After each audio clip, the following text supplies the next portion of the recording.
하나님께 영광을 돌립니다. 우리가 전도서를 읽다 보면 전도서가 우리 가슴에 좀 무게 있게 다가옵니다. 그건 뭐냐면 전도서가 인생의 실제 진면목을 우리에게 보여주기 때문에 그러한 면이 있는 것이죠. 전도서에서는 일갈합니다. 인생은 뭐라고 말합니까? 헛되고 헛되며 헛되고 헛되도다. 우리가 눈 감았던 인생의 진실에 대해서 말해주기 때문에 마음이 무겁지요. 또 전도서는 우리 인생의 어떤 이 모습에 대해서 하나님이 만드셨으니까 무조건 아름다워 라고 말하지 않습니다.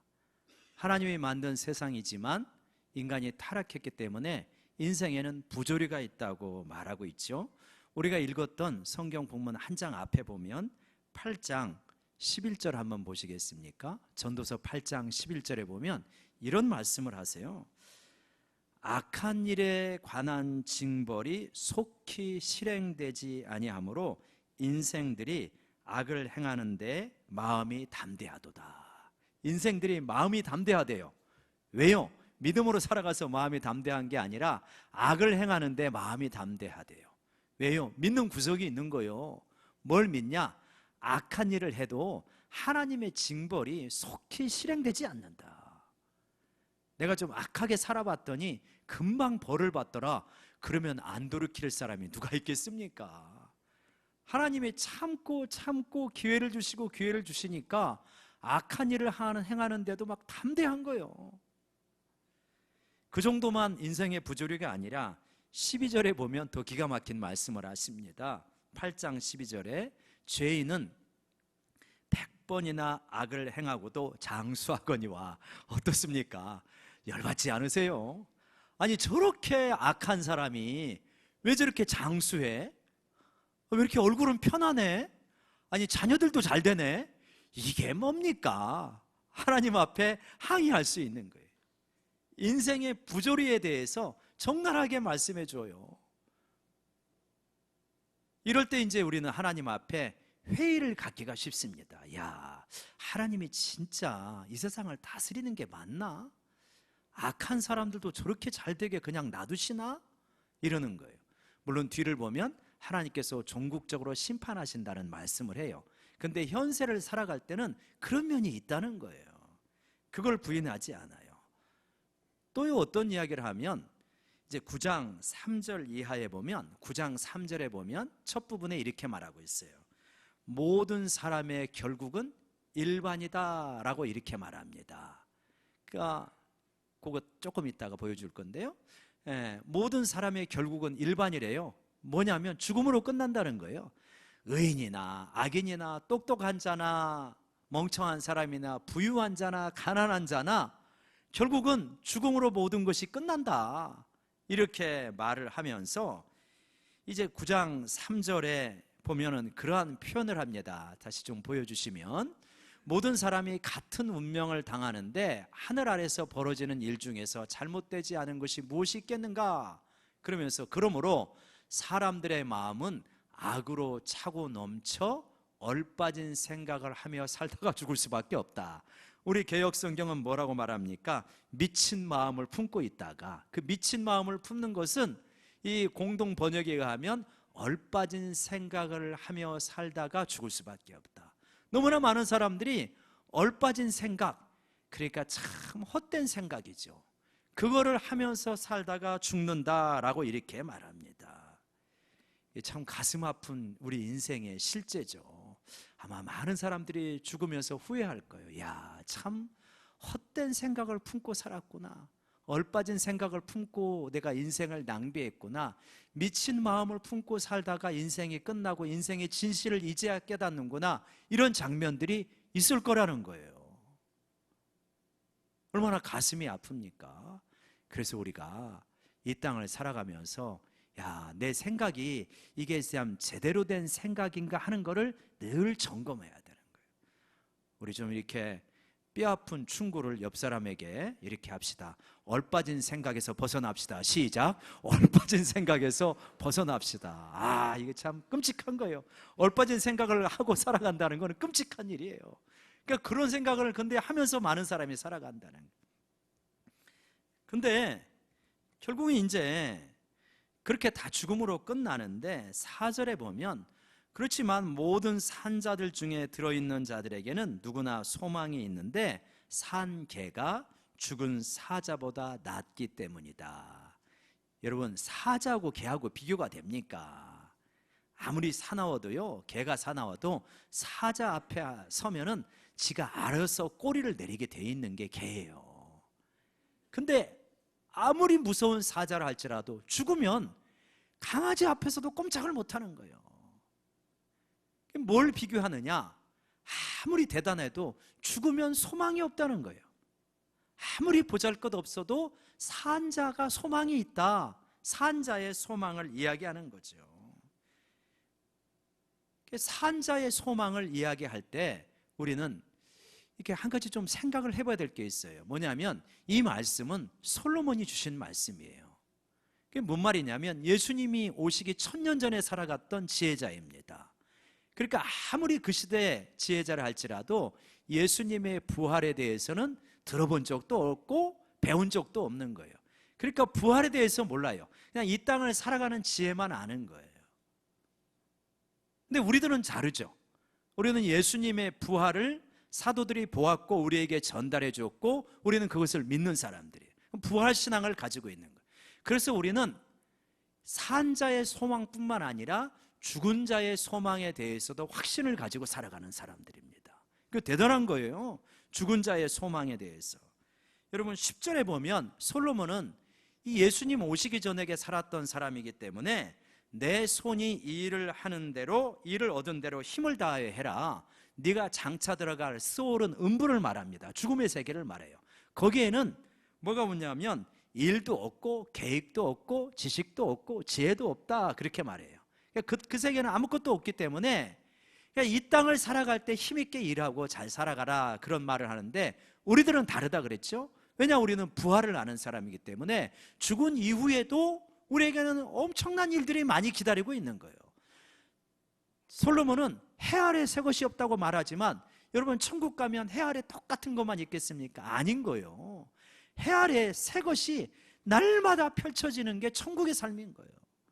인생은 헛되고 헛되다고 말하지만 천국 가도 헛되고 헛됩니까? 아닌 거예요. 천국 가면 날마다 새롭기 때문에 의미가 날로 새로워지는 거예요. 그게 우리들이 살아가는 삶이에요. 그래서 우리는 죽은 자에게 소망이 있다라고 하는 것을 우리가 산자의 소망을 이야기하기 전에 먼저 우리는 생각을 해야 됩니다. 최근 우리 몇 년 사이에 늘 그렇지만 우리 가까이 계신 분들 가운데 소천하신 분들이 있잖아요. 그분들을 이렇게 생각하면 마음에 안타까움이 많습니다. 산자의 소망을 이야기하기 전에 죽은 자의 소망을 이야기하는데 죽은 자들에게 소망이 있다는 것을 믿으시고 또 가족을 보내신 분들은 부활의 소망을 새롭게 늘 다지시기를 바랍니다.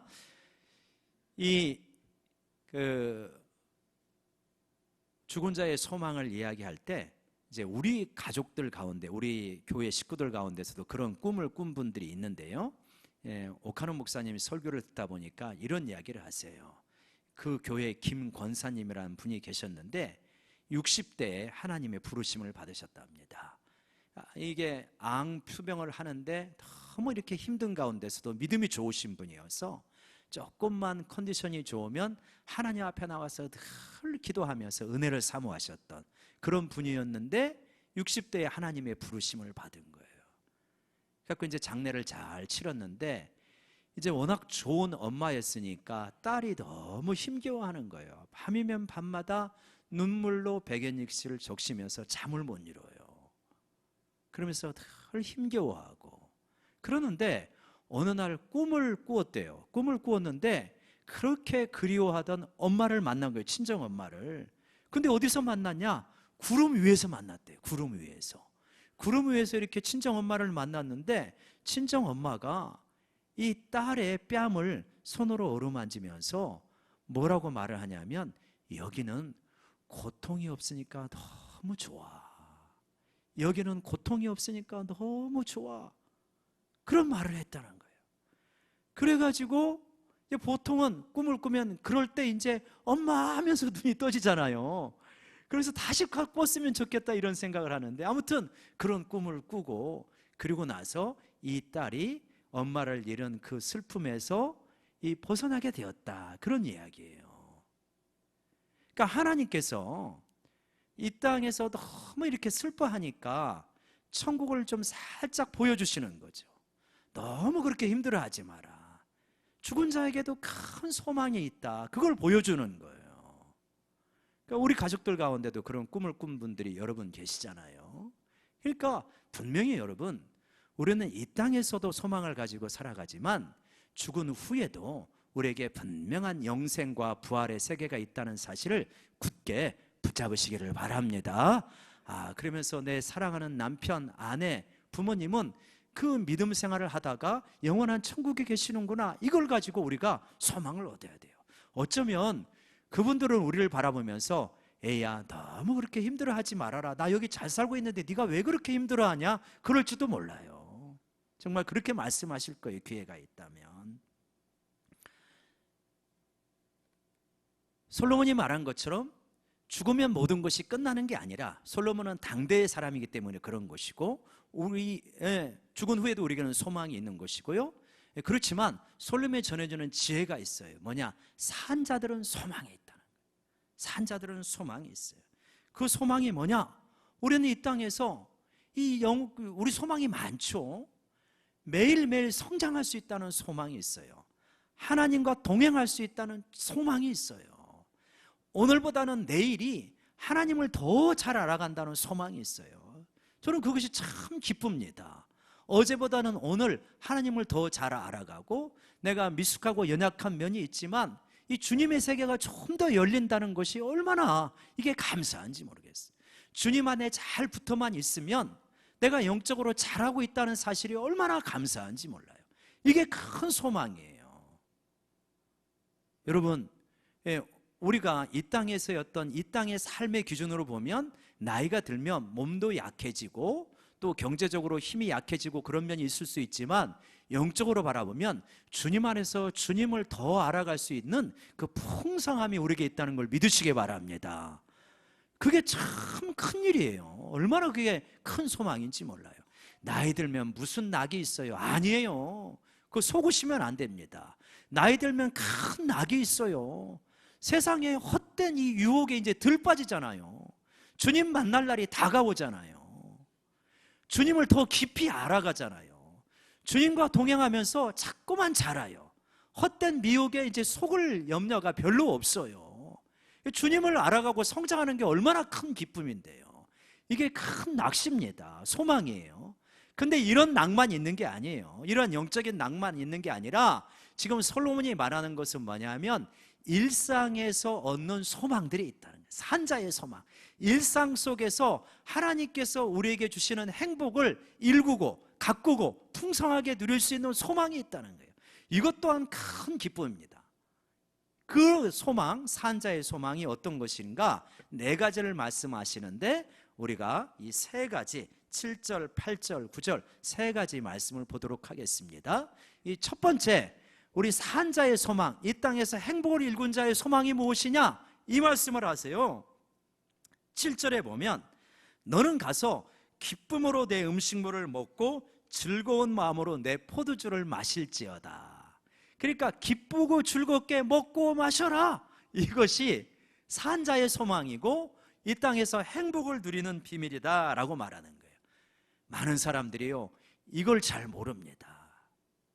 우리가 생활이 바쁘고 할 일이 많을 때는 빨리 먹고 마시고 후다닥 먹고 마시고 그 다음 일을 하려고 그래요.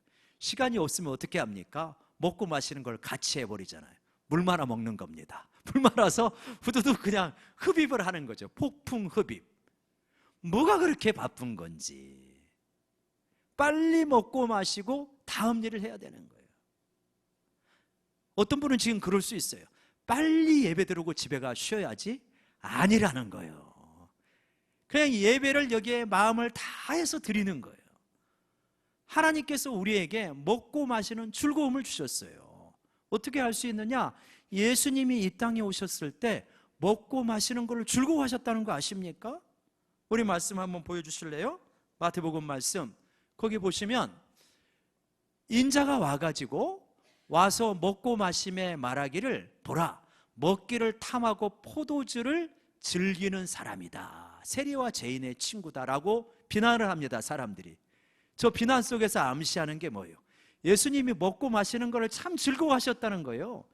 심각하게 인류 구원이라는 대사명을 가지고 계시기 때문에 늘 진지하시고 무거우시고 어두우시고 그러신 게 아니라니까요.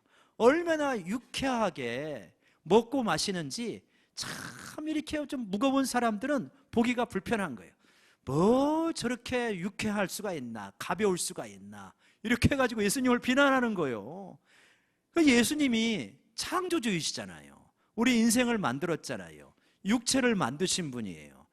근데 육체에 행복을 주신 거예요. 어디에? 먹고 마시는 일에 행복을 주신 거예요. 그래서 친히 육신으로 왔을 때 먹고 마시는 일을 행복하게 하신 거예요. 하나님 우리에게 행복을 주시는데 하루에 적어도 너희는 적어도 하루에 3번 이상은 행복할 수 있다. 언제? 먹고 마실 때 즐겁고 기쁘게 해라, 이거예요. 그러면서 이 7절 후반절에 뭐라 그럽니까? 내가 하는 일들을 벌써 기쁘게 받으셨다는 거야. 하나님이 네가 하는 일들을 벌써 기쁘게 받으셨대.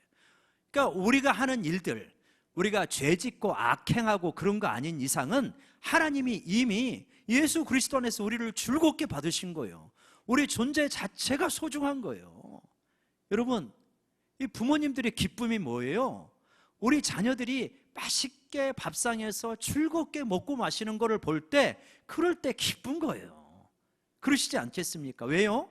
이미 그 자녀라는 존재를 기쁘게 받은 거예요. 그 자녀가 뭐 이렇게 하는 모든 일들이 다 기쁜 거예요.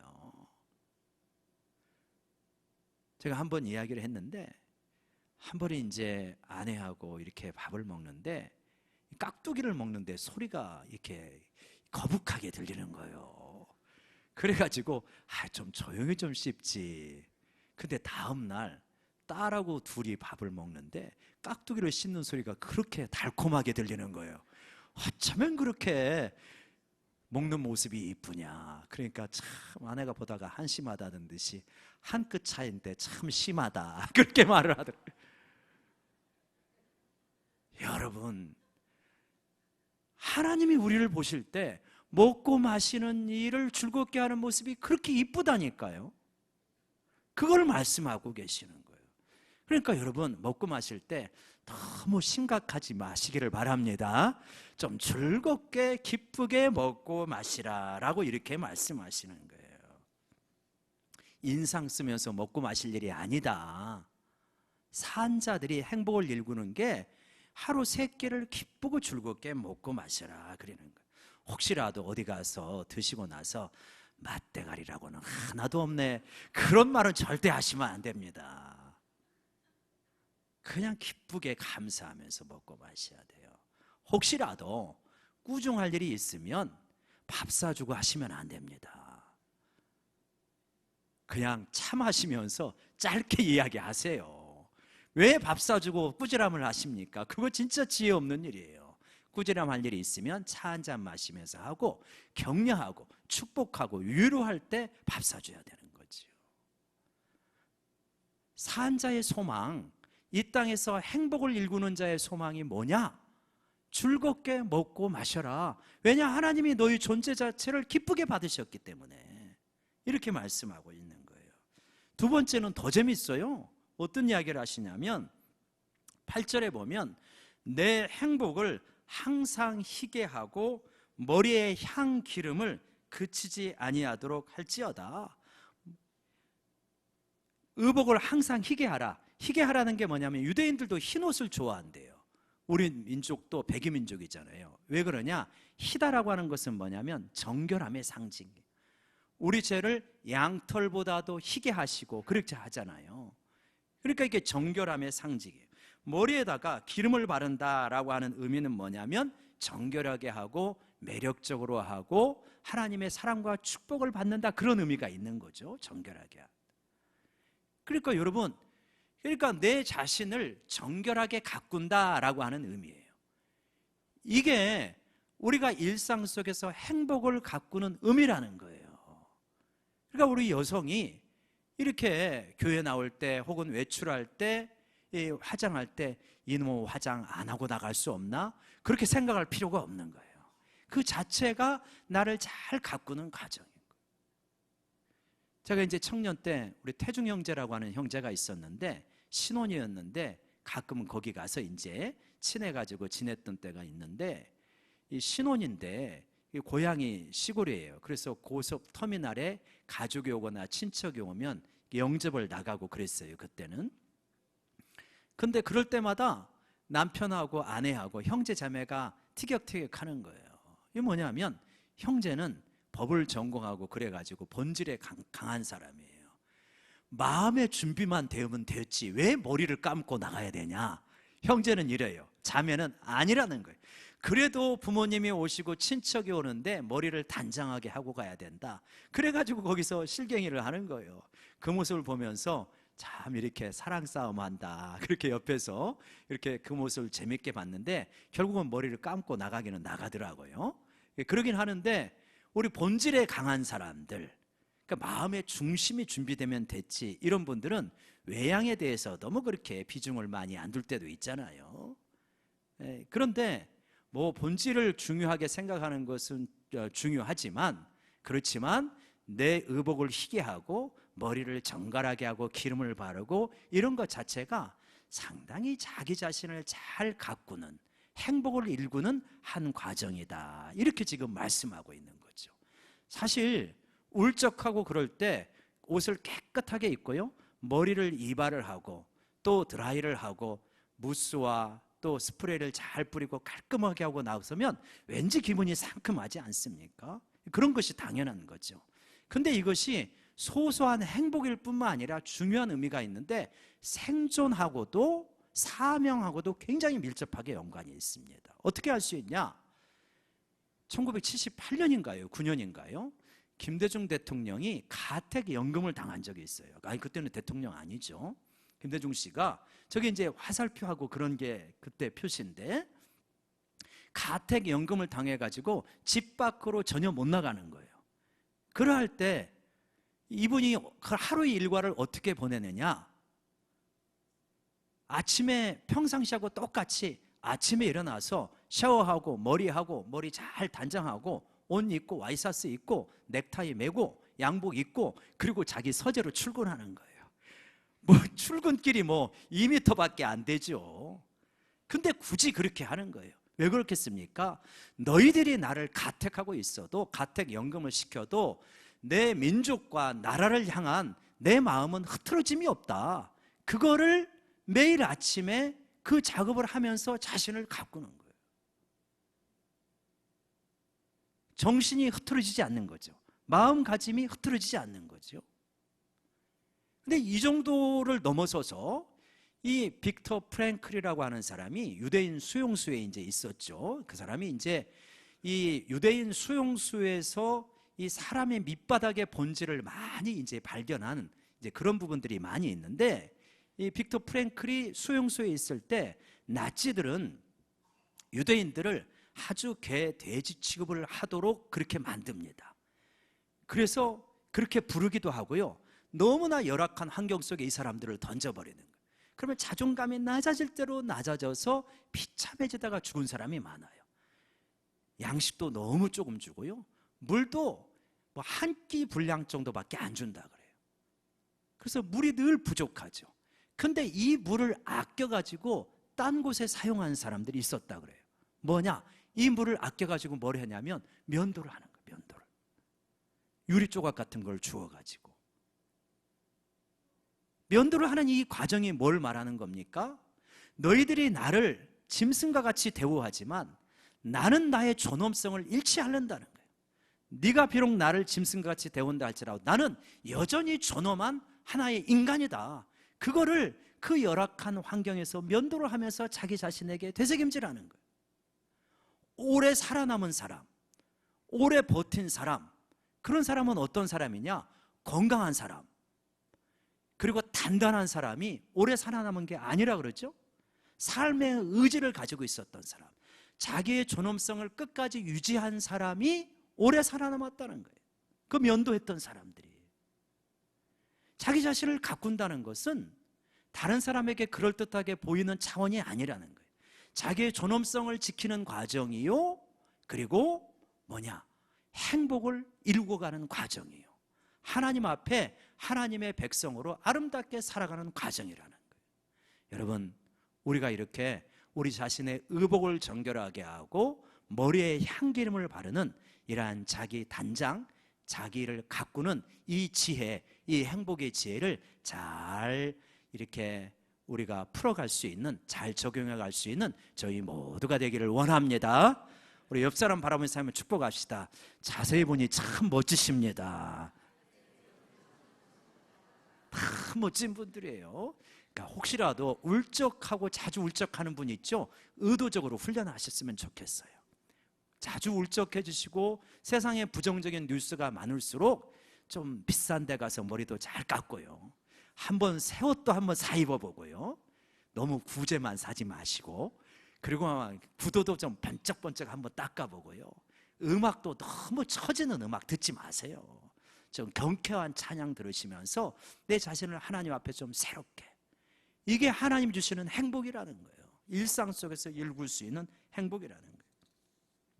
세 번째로요, 9절에 보면 뭐 하냐면 내 헛된 평생의 날에 뭐냐, 내가 사랑한 아내와 함께 즐겁게 살아라, 이렇게 말합니다.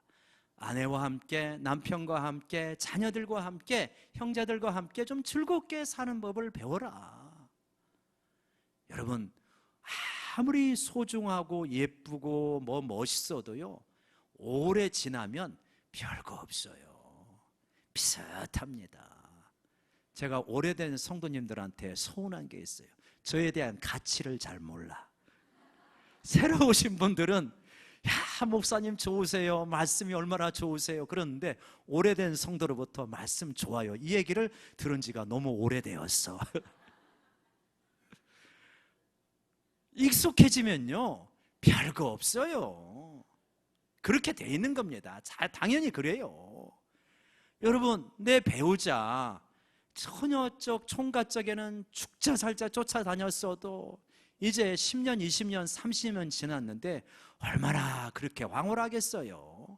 평범하지요. 자녀들이요, 아쉬움이 많죠, 여러분. 아쉽죠. 좀 더 탁월했으면 좋을 텐데. 그거 없는 부모 있겠어요? 다 그렇죠.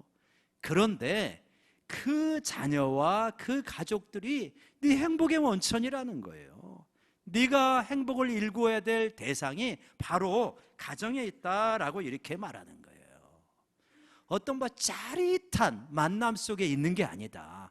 일상의 가족 속에서 진정한 행복에 이 축복들이 있다라고 말하는 거예요. 이거를 깨달은 분이 있더만요. 정명훈 씨라고, 이분이 세계적인 지휘자잖아요. 근데 믿음이 좋으신 분이잖아요. 이분이 최고의 기적이 이 한국이라고는 음악의 변방에서 태어나 세계적인 오케스트라 지휘자가 된 게 최고의 기적이라고 말하지 않더라고요. 아내와 세 아들이 내 인생의 최고의 기적이라고 말해요. 이분 아내가 이분보다 4살 위더만요. 그리고 아내가 좀 독특하시더라고요. 누나의 시누이예요. 그분을 아내로 사돈 누나를 좋아해가지고 결혼을 했어요. 그러니까 겹사돈이에요. 근데 그 사진을 보면, 사진을 제가 올릴까 말까 고민하다가 좀 너무 개인 이야기를 많이 하는 것 같아서 안 올렸는데요, 사진을 보면 평범하십니다. 진짜 평범하십니다. 근데 그분이 최고의 기적이라는 거예요, 자기에게는. 그래서 자기는 집에서는 성실한 짐꾼이래요. 저 표현이 너무 마음에 다가와요. 지휘자에게 손이 황금손이잖아요. 근데 집에서는 평범한 짐꾼이요, 충성스러운 요리사다. 그렇게 말을 해요. 예술가들은 괴팍합니다, 여러분. 예. 우리 지휘자 집사님은 그렇게 괴팍하지는 않지만 지휘자며 괴팍한 지휘자 많아요. 막 승질 나가지고 막 지휘봉 부러뜨려가지고 막 던지고 막 뭐 별별 사람 다 많잖아요. 예술가들은 괴팍해가지고요. 어떤 유명한 작가는요, 해시로 시작하는 그 작가는 너무 작품이 안 써져가지고요 총으로 자살을 했어요. 작품이 안 써져. 최고의 작품을 만들어야 되는데 안 나가는 거예요. 글이. 최고의 행복은 최고의 작품에 있는 거예요. 누구도 알아주지, 누구도 이렇게 써보지 못했던 그 작품을 만드는 게 최고의 기적이라고 말할 것 같은데 아니라는 거예요. 이분은 최고의 기적은 평범한 내 안에 부족하지만 그래도 건실하게 자라주는 내 아들, 이게 내 인생의 최고의 기적이라는 거예요. 참 행복의 비밀을 발견한 분이다, 이런 생각이 드는 겁니다. 행복은 무엇일까? 보물찾기와 같다라고 비유할 수 있어요. 우리 초등학교 때 보물찾기 하잖아요. 어떤 아이들은 보물을 잘 찾습니다. 어떤 사람은 보물 잘 못 찾아요. 그래서 고민을 합니다. 야, 어디다 선생님이 보물을 숨겨줄까? 그래서 보물 잘 찾는 아이한테 물어봅니다. 야, 어떻게 해야 잘 찾냐? 여러분, 선생님이 보물을 어디다 숨겨둡니까? 나무 사이, 돌멩이 사이, 풀 사이, 충분히 찾을 수 있는 곳에 보물을 숨겨둬요. 희한한 녀석들 있죠? 보물 찾는다고 낭떠러지 가는 녀석들. 참 미련합니다. 인디아나 존스와 같이 그런 곳에 행복을 숨겨둡니까, 하나님이? 아니잖아요. 하나님은 우리를 너무너무 사랑하시는, 평범한 우리들을 사랑하셔요.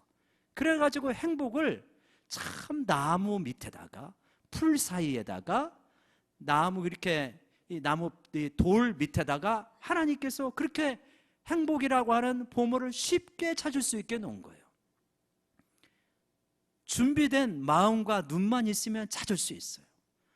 헛된 생각을 하지 아니하고 너무 욕심을 부리지 아니하고 세상의 가치관을 너무 따라가지 아니하면 일상 속에서 얼마든지 행복을 너희는 누릴 수 있다는 거예요. 발굴할 수 있다는, 일굴 수 있다. 행복이라는 꽃을 피울 수 있다라고 이렇게 말씀하십니다. 행복은요, 발견하는 자의 몫입니다. 훈련하는 자의 몫이에요. 이 세상은 우리를 자꾸 속여요. 네가 부자가 돼야 돼. 그래야 네가 행복의 근처에 갈 수 있어. 아니요. 꼭 부자 아니셔도요, 가족 속에서, 밥 먹는 속에서, 내 자신을 조금 가꾸고 훈련하는 속에서 얼마든지 행복을 누릴 수 있다고 말합니다. 네가 최고가 돼야 돼. 그래야 행복 근처에 가. 속지 마시기 바랍니다.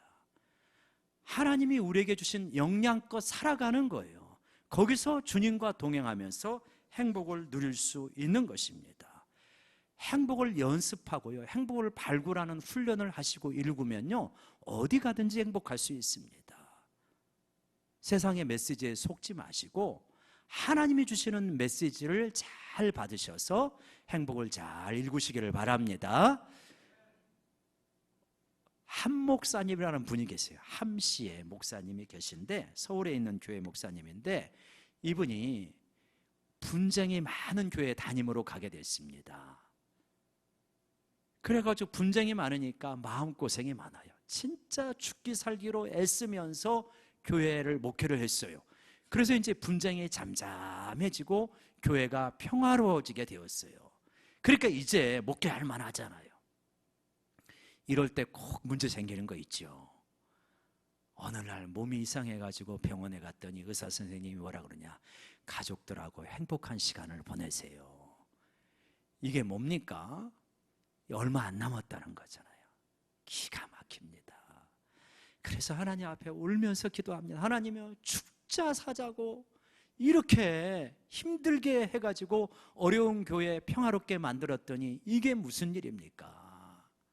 그렇게 기도하면서 울고 불고 기도를 하는데 하나님이 깨달음을 주시더래요. 뭐라고 하냐면, 내가 언제 너한테 죽자 살자고 목회하라고 했냐?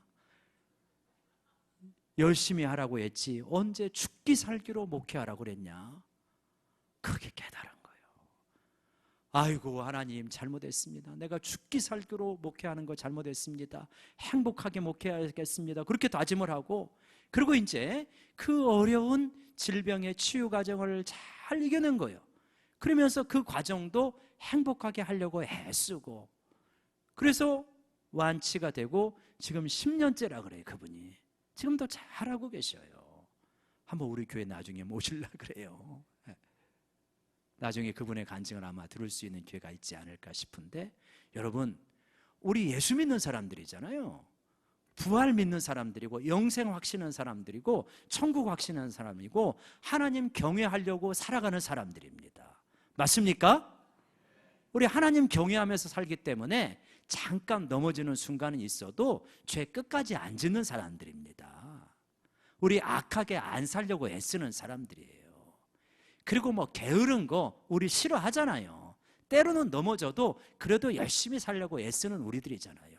이런 정도 있으면요, 여러분 죽기 살기로 살려고 하지 마시고 행복하게 사시기를 바랍니다. 너 그렇게 안 살아도 돼. 너 최고 안 돼도 돼. 그냥 내 몫의 삶을 성실하게 열심히 진지하게 살아가. 그러면 돼. 하나님이 그러시지 않겠습니까? 그래서 우리 일상 속에서 행복을 상당히 많은 부분에 흩뿌려 놓으셨어요. 그거 발견하시면서 누리시면서 살아가면 됩니다. 그게 뭐냐? 산자의 소망이라는 거예요. 이 헛된 인생에서 행복을 일궈 가는 자의 삶이 바로 그러한 부분이다. 하루하루가 여러분에게 행복을 맛보고 주님과 동행하는 그러한 하루가 되시기를 주의 이름으로 간절히 축원합니다. 기도하십시다. 하나님